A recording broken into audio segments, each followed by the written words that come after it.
नमस्कार दोस्तों, स्वागत है आपका अपने YouTube चैनल पर। दोस्तों उम्मीद आप स्वस्थ होंगे, मस्त होंगे, अपने पढ़ाई में व्यस्त होंगे। दोस्तों जैसा कि आप लोग को पता है, हम लोग इस सेशन में करंट अफेयर्स देख रहे हैं, जो कि सभी एग्जामों के लिए काफ़ी ज़्यादा इंपॉर्टेंट होने वाला है।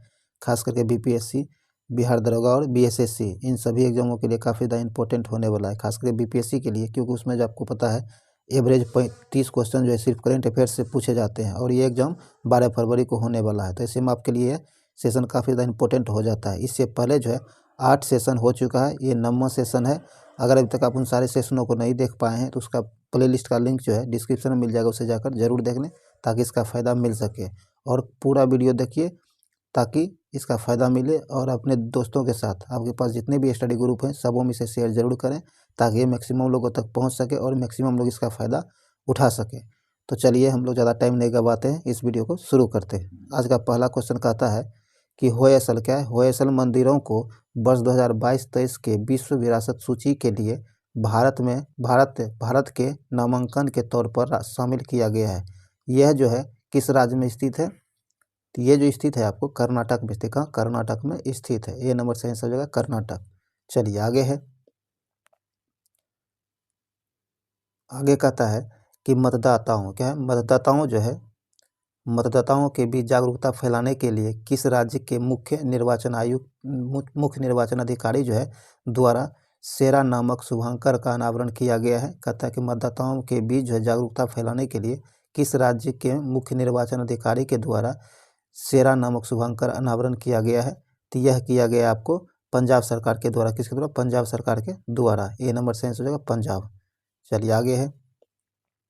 आगे कहता है कि हाल ही में निम्नलिखित में से किस देश में 2300 साल पुराना बौद्ध मंदिर मिला है? कहता है हाल ही में किस देश में 2300 पुराना बौद्ध मंदिर का बौद्ध जो है उसका पुराना मंदिर मिला है, जो कि 23 साल पुराना है? तो यह जो मिला है, यह मिला आपको पाकिस्तान में। कहाँ? पाकिस्तान में। बी नंबर से आंसर हो जाएगा पाकिस्तान। चलिए आगे कहता है कि हाल ही में हुई नियुक्तियों में कौन सुमेलित है? कहता है हाल ही में जो नियुक्ति हुई है उनमें से कौन सुमेलित है, ये आपको बताना है। तो आइए देखते हैं। कहता है जी ए बी रेड्डी जो है ये रक्षा खुफिया एजेंसी के प्रमुख बने हैं, यह सही है। आगे कहता है आदिति अशोक ये हुंडई इंडिया के ब्रांड एम्बेसडर बने हैं, यह भी सही है। मनिका बत्रा डी क्या एडिडास के ब्रांड एम्बेसडर बने। मनिका बत्रा जो है एडिडास के ब्रांड एम्बेसडर बने हैं, यह भी सही है। तो डी नंबर सही आंसर हो जाएगा। चलिए आगे है। आगे कहता कि आर्थिक सर्वेक्षण 2021-22 के अनुसार भारत की स्टार्टअप राजधानी के रूप में किस शहर ने बेंगलुरु को प्रतिस्थापित किया है? कहता है कि आर्थिक सर्वेक्षण 2021-22 के अनुसार जो है भारत की स्टार्टअप राजधानी के रूप में किस शहर ने बेंगलुरु को स्थापित किया है? तो यह जो स्थापित किया है दिल्ली ने। किसने? दिल्ली प्रतिस्थापित किया है। सी नंबर से आंसर हो जाएगा दिल्ली। चलिए आगे कहता है कि निम्नलिखित में से किसे भारत का पहला OECM क्या OECM साइट घोषित किया गया? कहता है भारत का पहला OECM साइट जो है किसे घोषित किया गया है? तो यह घोषित किया गया आपको अरावली बायोडाइवर्सिटी पार्क को। किसे? अरावली बायोडाइवर्सिटी पार्क को घोषित किया गया है। बी नंबर से आंसर हो जाएगा। आगे है भारत और बांग्लादेश की सीमा पर तीसरे बॉर्डर हाइट आधारशिला किस राज्य की सीमा पर रखी गई है? कहता है भारत बांग्लादेश के बीच जो है तीसरे बॉर्डर हाइट की आधारशिला किस राज्य की सीमा पर रखी गई है? तो यह जो रखी गई है त्रिपुरा राज्य की सीमा पर। कहाँ? त्रिपुरा राज्य की सीमा पर। बी नंबर से आंसर हो जाएगा। आगे कहता है हाल ही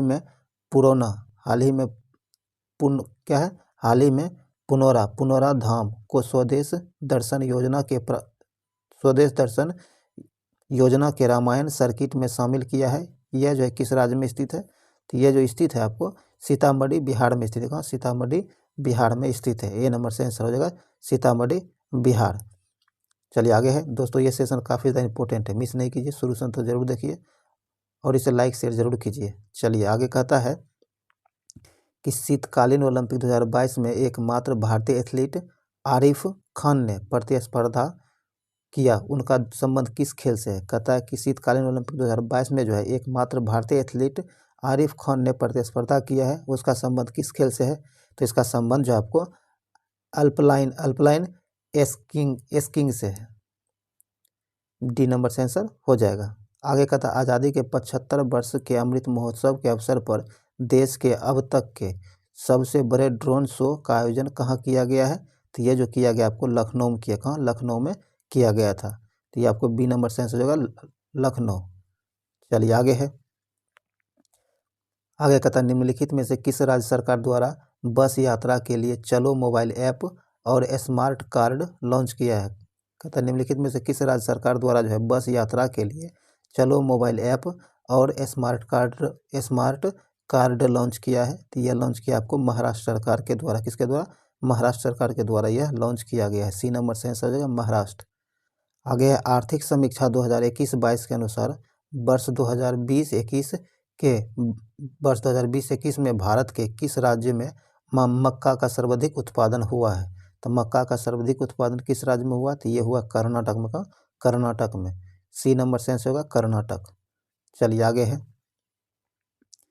आगे कहता किसके द्वारा राष्ट्रीय एकता विषय पर 22 भाषाओं में राष्ट्रीय कैडेट कोर एनसीसी के कैडेटों द्वारा रचित राष्ट्रीय एकता गीत को लॉन्च किया गया है? तो ये जो लॉन्च किया गया है यह लॉन्च किया गया आपको राजनाथ सिंह के द्वारा। किसके द्वारा? राजनाथ सिंह के द्वारा। ये वर्तमान में भारत के रक्षा मंत्री हैं। चलिए आगे है। आगे कहता है किस देश ने पहली बार पानी के अंदर स्पेस टेलीस्कोप को स्थापित किया है जो न्यूट्रॉनों की खोज करेगा? कहता हुआ कौन सी देश है जो पहली बार पानी के अंदर टेलीस्कोपों की स्थापना किया है जो कि न्यूट्रॉनों की खोज करेगा? तो ये स्थापित किया गया आपको रूस के द्वारा। किसके द्वारा? रूस के द्वारा। बी नंबर से आंसर होगा रूस। आगे कहता है कि हाल ही में सुर्खियों में रही कोन्याक जनजाति किस राज्य की सबसे बड़ी जनजाति बनी है? तो ये जो बनी है आपको, ये बनी है नागालैंड की सबसे बड़ी जनजाति। कौन बनी है? तो कोन्याक जनजाति नागालैंड की सबसे बड़ी जनजाति बनी है। सी नंबर से आंसर होगा नागालैंड। चलिए आगे है। आगे कहता है कि किस संस्था ने CISL और WRI इंडिया के साथ मिलकर ट्रांसफॉर्मेटिव अर्बन मोबिलिटी इनिशिएटिव के सहयोग से ई सवारी इंडिया इलेक्ट्रिक बस गठबंधन शुरू करने की घोषणा की है? तो यह घोषणा जो किया गया है यह किया गया नीति आयोग के द्वारा। किसके द्वारा? नीति आयोग के द्वारा। ए नंबर से आंसर होगा नीति आयोग के द्वारा। चलिए आगे है। आगे कहता कि नासा ने किस अंतरिक्ष एजेंसी के सहयोग से पृथ्वी प्रणाली, क्या है? पृथ्वी प्रणाली वेधशाला विकसित करने का निर्णय लिया है? तो नासा जो है पृथ्वी प्रणाली वेधशाला का विकास जो किया है, करने का निर्णय लिया है, ये लिया गया है इसरो के सहयोग से। किसके? इसरो के सहयोग से। सी नंबर से आंसर होगा इसरो। आगे कहता है संयुक्त राष्ट्र महासभा ने किस संगठन को, संयुक्त राष्ट्र महासभा जो है किस संगठन को पर्यवेक्षक का दर्जा प्रदान किया है? पर्यवेक्षक का दर्जा जो प्रदान किया है ये अंतर्राष्ट्रीय सौर गठबंधन को यह दर्जा प्रदान किया है। ए नंबर से आंसर हो जाएगा। चलिए आगे है। आगे कहता है किस देश ने counter terrorism and international crime विषय पर बिमस्टेक संयुक्त कार्य समूह की 9वीं बैठक की मेजबानी की है?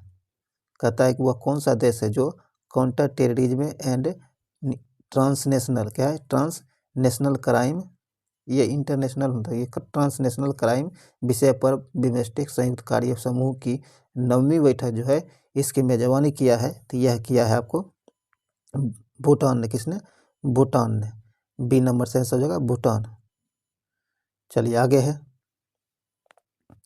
आगे कहता है हाइड्रोजन ऊर्जा नीतियों, बुनियादी ढांचे के विकास और चुनौतियों पर पहले अंतर्राष्ट्रीय सम्मेलन का आयोजन कहाँ किया गया है? तो यह जो आयोजन किया गया है नई दिल्ली में। कहाँ? नई दिल्ली में यह आयोजित किया गया है। ए नंबर से आंसर हो जाएगा नई दिल्ली। आगे कहता है केंद्रीय सड़क परिवहन और राजमार्ग मंत्री नितिन गडकरी ने किस शहर में ईस्टर्न फेरीवेल एक्सप्रेसवे पर भारत का पहला इंटेलिजेंट ट्रांसपोर्ट सिस्टम लॉन्च किया है? तो यह जो लॉन्च किया गया आपको गाजियाबाद शहर में। कहाँ? गाजियाबाद में। बी नंबर से आंसर हो जाएगा गाजियाबाद। चलिए आगे है। आगे कहता है वैज्ञानिकों ने किस देश में पूरी तरह से संरक्षित डायनासोर भ्रूण की खोज की घोषणा की है, जो लगभग 66 मिलियन वर्ष पुरानी है। तो ये जो खोज किया गया है, ये खोज किया गया आपको चीन में। कहाँ? चीन के वैज्ञानिकों ने। सी नंबर से आंसर हो जाएगा चीन। चलिए आगे है। आगे कहता है केंद्रीय बजट 2022-23 के अनुसार अगले 3 वर्षों के दौरान कितनी नई पीढ़ी की वंदे भारत रेल गाड़ियों का विकास और विनिर्माण किया जाएगा? तो ये जो किया जाएगा आपको 400। कितने? 400। बी नंबर से आंसर होगा 400। चलिए आगे है। आगे कहता है हाल ही में प्रकाशित पुस्तकों में सुमेलित है। कहता है हाल ही में प्रकाशित पुस्तक जो इनमें से कौन सुमेलित है? तो आइए देखते हैं। कहता है कि द मोनकोहन ट्रांसफोर्ड यूपी शांतनु गुप्ता के द्वारा लिखा गया है। सही है। आगे कहता है क्या है? India's accident legacy of wellness, ये रेखा चौधरी के द्वारा लिखा गया है। तो यहाँ बी नंबर सही सा हो जाएगा। देखिए इस तरह का क्वेश्चन हो, देखिए 4 ऑप्शन दिया गया है और चौथा ऑप्शन जो है उपयुक्त में सभी दिया गया है और 2 सही हो गया है। तो तीसरा बिना पढ़े भी आप टी मार कर एग्जाम में टाइम अपना सेव कर सकते हैं। इस तरह भी इस टेक्निक को भी अपना के बहुत टाइम सेव कर, अगर 10 क्वेश्चन भी ऐसा है तो कम बन जाएगा। तो चलिए यहाँ आपको डी नंबर से आंसर हो जाएगा उपयुक्त में सभी सही दिया गया, सभी सुमेलित है। चलिए आगे है। आगे कहता महिलाओं में क्या है? महिला शोधकर्ताओं को प्रोत्साहित करने के लिए भारत सरकार के विज्ञान और प्रौद्योगिकी विभाग Indo German science and technology centre ने किस कार्यक्रम की शुरुआत की है? तो इसके लिए जो कार्यक्रम शुरुआत किया गया है, ये किया गया है विजर कार्यक्रम। क्या है? विजर कार्यक्रम। ए नंबर से आंसर हो जाएगा। चलिए आगे है।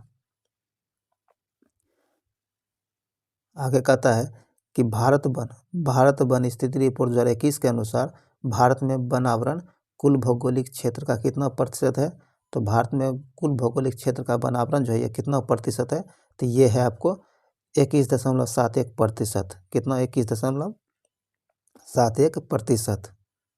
सी नंबर से आंसर हो जाएगा। और ये जो है रिपोर्ट प्रत्येक 2 साल पर जारी किया जाता है। इससे पहले 19 में जारी किया गया था और अब की बार 21 में, अब फिर आगे अब 23 में जारी किया जाएगा, ध्यान रखिएगा। चलिए ये 17वें क्रम का रिपोर्ट था, ये भी ध्यान रखिएगा। चलिए आगे है। 32 वर्षों की सेवा के बाद भारतीय नौसेना द्वारा किस युद्धपोत को सेवा मुक्त किया गया, जिसे दादरा और नागर हवेली एवं दमन और द्वीप शासन को सौंप दिया गया है और इसे संग्रहालय में बदल दिया जाएगा? तो इसका सही आंसर आपको हो जाएगा INS खुखरी को। किसे? INS खुखरी को 32 वर्ष के सेवाओं के बाद इसे सेवा मुक्त कर दिया गया है, INS खुखरी को। तो आपको ए नंबर से आंसर हो जाएगा। आगे कहता है केब्रिज डिक्शनरी द्वारा किसे वर्ड ऑफ द ईयर 2021 चुना गया है? कहता है वर्ष 2021 के लिए केब्रिज डिक्शनरी के द्वारा किसे वर्ड ऑफ द ईयर चुना गया है? तो ये जो चुना गया है, यह चुना गया आपको प्रिजर्वेंस को। कीजिए प्रिजर्वेंस को। सी नंबर से आंसर होगा प्रिजर्वेंस। Rights and risk analysis group द्वारा जारी इंडिया प्रेस फ्रीडम रिपोर्ट 2021 के अनुसार किस राज्य में पत्रकारों पर सबसे ज़्यादा हमले हुए हैं? तो पत्रकारों पर सबसे ज़्यादा हमला हुआ है आपको जम्मू कश्मीर में। बी नंबर से आंसर होगा जम्मू कश्मीर। हाल ही में लॉन्च हुए मिशन इंद्रधनुष 4.0 का उद्देश्य किस वर्ग के व्यक्तियों को लाभ पहुंचाना है? तो इसके अंतर्गत जो है बच्चे और गर्भवती महिलाओं को लाभ पहुंचाने का उद्देश्य है। डी नंबर से आंसर हो जाएगा। आगे कहता हाल ही में किस केंद्रीय मंत्री को 18वां स्वर्गीय कहता है कि हाल ही में किस केंद्रीय मंत्री को 18वां स्वर्गीय माधवराव लीमे पुरस्कार प्रदान किया गया है? तो ये पुरस्कार प्रदान किया गया आपको नितिन गडकरी को। किसे? नितिन गडकरी को। सी नंबर से आंसर हो जाएगा। आगे फरवरी 2022 में भारत ने किस देश में गेहूं के वितरण के लिए संयुक्त राष्ट्र के विश्व खाद्य कार्यक्रम के साथ एक समझौते पर हस्ताक्षर किया है। तो ये किस देश में गेहूं वितरण के लिए यह समझौता किया गया था? तो ये किया गया था अफगानिस्तान में गेहूं के वितरण के लिए। सी नंबर से आंसर हो जाएगा अफगानिस्तान। आगे निम्नलिखित में से किस संस्था ने मस्मे के लिए स्वास्थ्य और आरोग्य ऋण योजना की शुरुआत की है? तो यह शुरुआत किया गया है आपको सिडबी के द्वारा। किसके द्वारा? सिडबी के द्वारा। बी नंबर से होगा सिडबी। आगे कहता है हाल ही में राष्ट्रीय ऊर्जा संरक्षण पुरस्कार द्वारा किस हवाई अड्डे को प्रदान किया गया है? राष्ट्रीय ऊर्जा संरक्षण पुरस्कार द्वारा किस हवाई अड्डा को दिया गया है? तो यह दिया गया है हैदराबाद इंटरनेशनल हवाई अड्डा। किसे? हैदराबाद इंटरनेशनल हवाई अड्डा को। बी नंबर से आंसर हो जाएगा। चलिए आगे है। आगे कहता है हाल ही में किस केंद्रीय जेल ने अपना रेडियो चैनल जेलवानी एफएम शुरू किया है? तो यह शुरू किया है मुंबई जेल ने। किसने? ये इंदौर जेल ने। किसने? इंदौर जेल ने शुरू किया है। कहता हाल ही में किस केंद्रीय जेल ने अपना रेडियो चैनल जेलवानी एफएम शुरू किया है? तो यह शुरू किया है इंदौर जेल ने। डी नंबर से आंसर होगा इंदौर। आगे कहता है भारत में 100% प्लास्टिक वेस्ट न्यूट्रल कंपनी बनने वाली पहली भारतीय उपभोक्ता वस्तु कंपनी कौन बनी है? तो यह बनी है आपको डाबर। कौन? डाबर। बी नंबर से आंसर हो जाएगा डाबर। चलिए आगे है। बिहार के खादी ब्रांड एम्बेसडर के रूप में किसे नामित किया गया है? बिहार के खादी ब्रांड एम्बेसडर के रूप में जो नामित किया गया है, यह नामित किया गया आपको मनोज तिवारी। किसे? मनोज तिवारी को। ये जो है आपको क्वेश्चन पहले का है, तो इसमें जो है आपको मनोज तिवारी है, लेकिन वर्तमान में अब आपको मैथिली ठाकुर हो गई। वर्तमान में मैथिली ठाकुर है खादी का ब्रांड एम्बेसडर बिहार का। आगे कहता तंबाकू छोड़ने में मदद करने के लिए WHO द्वारा कौन से ऐप लॉन्च किया गया है? तंबाकू को छोड़ने के लिए WHO के द्वारा जो है कौन सा ऐप लॉन्च किया गया है? तो इसके द्वारा लॉन्च किया गया क्विक तंबाकू। क्या है? क्विक तंबाकू ऐप को लॉन्च किया गया है। बी नंबर से आंसर होगा क्विक तंबाकू। चलिए आगे है। आगे कहता निम्नलिखित में से किस राज्य या केंद्र शासित प्रदेश की पुलिस द्वारा स्मार्ट कार्ड शस्त्र लाइसेंस और शस्त्र ऐप को लॉन्च किया गया है? तो यह लॉन्च किया गया आपको दिल्ली सरकार के द्वारा। किसके द्वारा? दिल्ली सरकार के द्वारा, दिल्ली पुलिस के द्वारा किया गया है। बी नंबर से आंसर होगा दिल्ली पुलिस के द्वारा। आगे कहता बजट अनुमान क्या है? दोस्तों आगे कहता है बजट अनुमानों के अनुसार वित्तीय वर्ष 2022-23 में भारत का प्राथमिक घाटा क्या है? तो भारत का प्राथमिक घाटा जो है ये सकल घरेलू उत्पाद का 2.8%। कितना? 2.8%। बी नंबर से आंसर हो जाएगा। आगे WEF क्या है?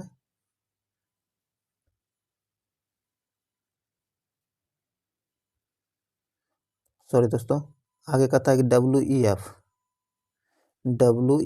दावोस एजेंडा 2022 में प्रधानमंत्री नरेंद्र मोदी द्वारा P3 मूवमेंट की शुरुआत की गई। P3 से क्या तात्पर्य है? P3 से तात्पर्य है pro planet people. C number से आंसर हो जाएगा। चलिए आगे है। आगे कहता वन्य जीव क्या है? वन्य जीव कार्य योजना 2021 से 30 जारी करने वाला पहला राज्य हाल ही में कौन बना है? कहता वन्य जीव कार्य योजना 2021 से 30 जारी करने वाला देश का पहला राज्य कौन बना है? तो यह बना है महाराष्ट्र। कौन? महाराष्ट्र। आपको सी नंबर से आंसर हो जाएगा महाराष्ट्र। चलिए आगे है।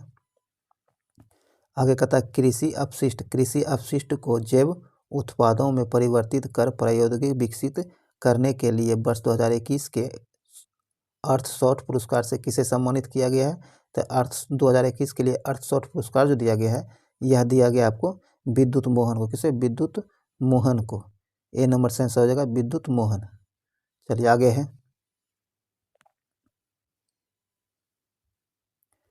आइए दोस्तों ये वीडियो जो है काफ़ी ज़्यादा महत्वपूर्ण है। आप इसे मिस नहीं कीजिए, शुरू से अंत तक जरूर देखिए ताकि इसका फ़ायदा आपको मिल सके, और अपने दोस्तों के साथ इसे शेयर करना नहीं भूलिए। जितने भी स्टडी ग्रुप हैं सबों में इसे शेयर कीजिए ताकि ये मैक्सिमम लोगों तक पहुंच सके। तो चलिए हम लोग आगे बढ़ते हैं। कहता हाल ही में प्रकाशित पुस्तक में कौन सम्मिलित है? कहता हाल ही में प्रकाशित पुस्तक जो इनमें से कौन सुमेलित है? तो आइए देखते हैं। कहता है Hitler and India, Vaibhav Purandare के द्वारा लिखा गया है, सही है। आगे कहता sir Ahmad Khan, reason religion and nation, ये जो है सैफी किदवई के द्वारा लिखा गया, ये भी सही है। तो दोस्तों इससे पहले हम बताए थे कि इस तरह के क्वेश्चन में जब दो क्वेश्चन आपको सही मिलते, दो ऑप्शन सही मिलता है तो ऑटोमेटिक चौथे क्वेश्चन पर चला जाया कीजिए ताकि इसका फायदा टाइम सेव हो सके। तो डी नंबर यहाँ से होगा, सभी सुमेलित दिया गया है। चलिए आगे है। आगे कहता है डिजिटल प्रभाव। डिजिटल प्रभाव पर अंतर्राष्ट्रीय सम्मेलन और प्रदर्शनी फ्यूचर टेक 2021 का आयोजन किसके द्वारा किया गया है? कहता है डिजिटल प्रभाव पर अंतर्राष्ट्रीय सम्मेलन और प्रदर्शनी फ्यूचर टेक 2021 का आयोजन जो किया गया है किसके द्वारा किया गया है? तो यह जो किया गया है, यह किया गया आपको भारतीय उद्योग परिसंघ के द्वारा। सी नंबर सेंस होगा भारतीय भारतीय उद्योग परिसंघ के द्वारा ये जो है शुरू किया गया है। सी नंबर सेंसर हो जाएगा। आगे कहता है भारतीय नौसेना प्रोजेक्ट सी वर्ड के तहत एशिया का सबसे बड़ा नोबल बेस, क्या है नोबल बेस कहाँ बन रही है? तो यह जो बन रही है, जो कि एशिया का सबसे बड़ा नोबल बेस है, ये कारवार कर्नाटक में बन रही है। कहाँ? कारवार कर्नाटक में बन रही है। बी नंबर सेंसर हो जाएगा। चलिए आगे है। आगे कहता है निम्नलिखित में से किस वैज्ञानिक को फेरामिनी फेरल रिसर्च में उत्कृष्टता के लिए 2022 जोसेफ ए कुशमैन अवार्ड के लिए चुना गया है? तो यह चुना गया आपको राजीव निगम को। किसे? राजीव निगम को। डी नंबर सेंसर हो जाएगा राजीव निगम। आगे कहता है निम्नलिखित में से किस मंत्रालय ने उद्यमिता को बढ़ावा देने में युवाओं की भागीदारी को बढ़ावा देने के लिए एक ही राष्ट्रीय स्तर का जागरूकता कार्यक्रम संभव शुरू किया है? तो यह शुरू की, देखिए कार्यक्रम का नाम है जागरूकता संभव शुरू। क्या है? संभव। क्या नाम है इसका? संभव। किसके द्वारा शुरू किया गया है? तो यह किया गया आपको MSME मंत्रालय के द्वारा। MSME के मंत्रालय के द्वारा शुरू किया गया है। बी नंबर सेंसर हो जाएगा। चलिए आगे है। आगे कहता है कि किस राज्य में बांस के क्षेत्र में, कहता है किस राज्य में बांस के क्षेत्र को आगे बढ़ाने के लिए भारत का पहला बांस ग्राम स्थापित किया गया है? तो यह जो स्थापित किया गया है आपको त्रिपुरा में स्थापित किया है। कहाँ? त्रिपुरा राज्य में स्थापित किया गया है। डी नंबर सेंस होगा त्रिपुरा। आगे कहता मध्य प्रदेश के ओंकारेश्वर में स्थापित होने वाली स्टैचू ऑफ वननेस, क्या है? स्टैचू ऑफ वननेस का संबंध किससे है? आदि शंकराचार्य से। किसका संबंध जो है? इसका संबंध आदि शंकराचार्य से। ए नंबर सेंसर हो जाएगा। तो दोस्तों ये वीडियो यहीं समाप्त हुआ है। उम्मीद है ये वीडियो आपके लिए यूजफुल रहा होगा। अगर यूजफुल रहा तो इसे लाइक कीजिए, शेयर कीजिए ताकि इसका फायदा मैक्सिमम लोगों तक पहुंच सके। और अभी तक आप हमारे चैनल को सब्सक्राइब नहीं किया तो सब्सक्राइब जरूर कर लीजिए, घंटे दबा लीजिए ताकि आने वाली वीडियो का नोटिफिकेशन आपको आसानी से मिल सके। तो चलिए इस वीडियो को यहीं समाप्त करते हैं, फिर मिलते हैं अगले वीडियो में। तब तक के लिए जय हिंद।